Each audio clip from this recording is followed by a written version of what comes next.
America, and in the midst of all the racial unrest, Linda Martell made her mark in country music history. The South Carolina native became an overnight sensation after producer Shelby Singleton flew her to Nashville. I got in Nashville on Tuesday. I talked to Shelby the same day I got there. Shelby did a demo that same day. He cut the record that night, Color Him Father, and released it the next day. I think I'll color him father. I'm gonna color him love. It charted to number 14 with a bullet. But really, he put a lot of promotional work into that record. He really did. I think that's the reason that it did so well. One marketing strategy that would be considered over the top even by today's standards involved the name of Martell's record label. We'll put on Plantation. She's a black artist. That's a selling point. Everything is about packaging and about marketing. So Miss Marty found herself a city boy who one night said he loved her. And the next night he leaves her sitting with a bad case of the blues. The climate of race relations during the 70s, late 60s and early 70s, were not good.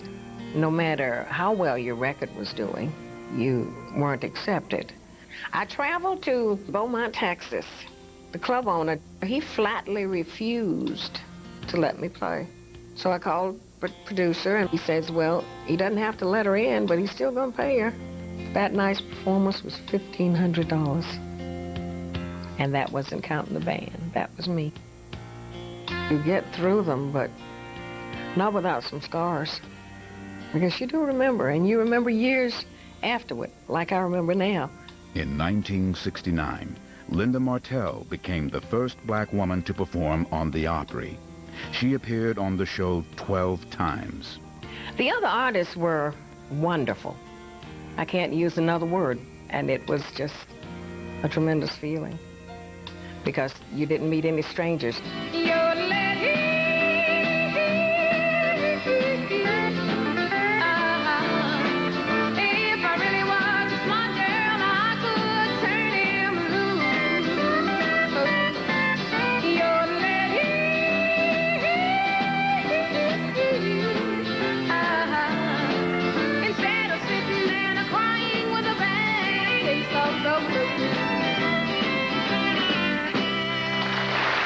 During the 70s, many other African-American artists gained success with the country music audience. Ivory Joe Hunter was a regular on the Grand Ole Opry. Stoney Edwards made his mark with 15 singles on Billboard's country charts.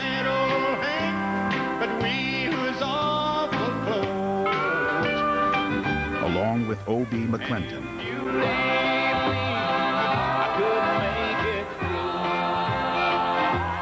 It's so good, honey, so good loving you. The mid-70s brought us artists like Ruby Falls.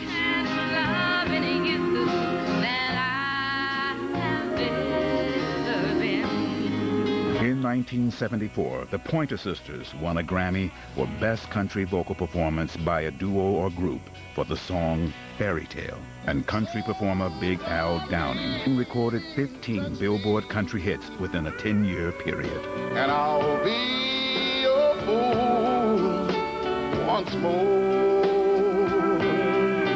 Lady, I'm your knight in shining armor, and I love you. And then the 80s. R&B legend Lionel Richie proved he could go up the country charts too, penning Lady for Kenny Rogers and teaming with Alabama on Deep River Woman. African Americans helped shape the country sound from its beginnings. So why haven't more African Americans embraced country music? Because of our original contributions, you would think that we would be much more readily identified and acknowledged within that music, but we're not, and you would think we would readily pick it up, which we don't. Country music is a symbol of the white power structure that is left over from Reconstruction. Black people themselves have largely abandoned their own music. Nobody took it away from them. Nobody said you can't have a label or you can't have 8 million and 6 acts trying to make it in country as opposed to just 12. Nobody told black people that but themselves. While not always on stage, there are African Americans within the country music industry. In 1994, author and songwriter Alice Randall became the first African American woman to pen a #1 hit, Trisha Yearwood's X's and O's. Thomas Kane has been in the music business since 1976. As a songwriter and Music Row executive, he has weathered some tough times.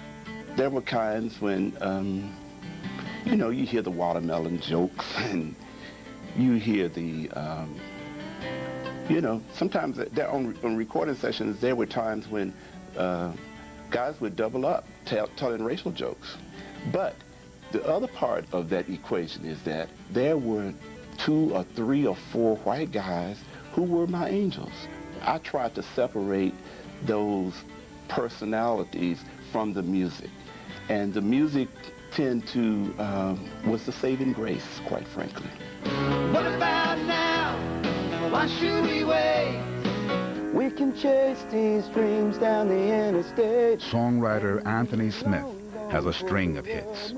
Smith has written songs for Vince Gill, Reba, Clay Walker, Neil McCoy, and Lone Star. I think it's easier because you're anonymous for the most part. You're writing, and you have to, I mean, you're present in the community. Absolutely, everybody knows who you are in the community, but you're not out there having to do shows or meet people, you know, all over the country or anything like that.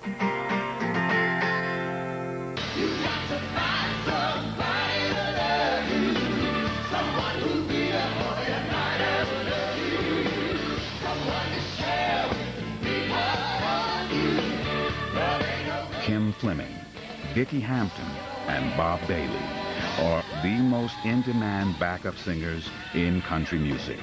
They've worked with Winona 12 years. When love starts talking, you got no choice but to shut up and listen. It's a powerful voice. Open the door, let it walk in. That's what you got to do when love's I have 3 of the most soulful, beautiful singers on the planet. She had in mind what she wanted.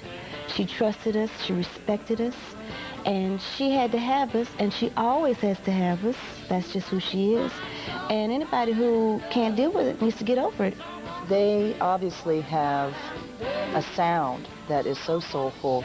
It's added just funk and attitude to my vocals. But when they sing on top of it, they just make it go, rah, you know. Being on the road can sometimes be challenging. You know, you go into some venues and people are not expecting to see you, so they go through the racial things of, can I help you? We're in a hostile environment in a lot of ways. This is a country act, so excuse me, what are you doing walking around here? Are you the bus driver? Oh, are you the security guard? What do you do for, oh, you probably lift heavy things for her. You're respected as a support person, and you're seen more as a support because generationally, that's what blacks, Africans have been in the white world, a support system. I just wish people would just see you and see your gift and notice that your complexion is there, but it's not a negative thing. We love our talent. We want to be a part of the network. Let us in the door. Oh.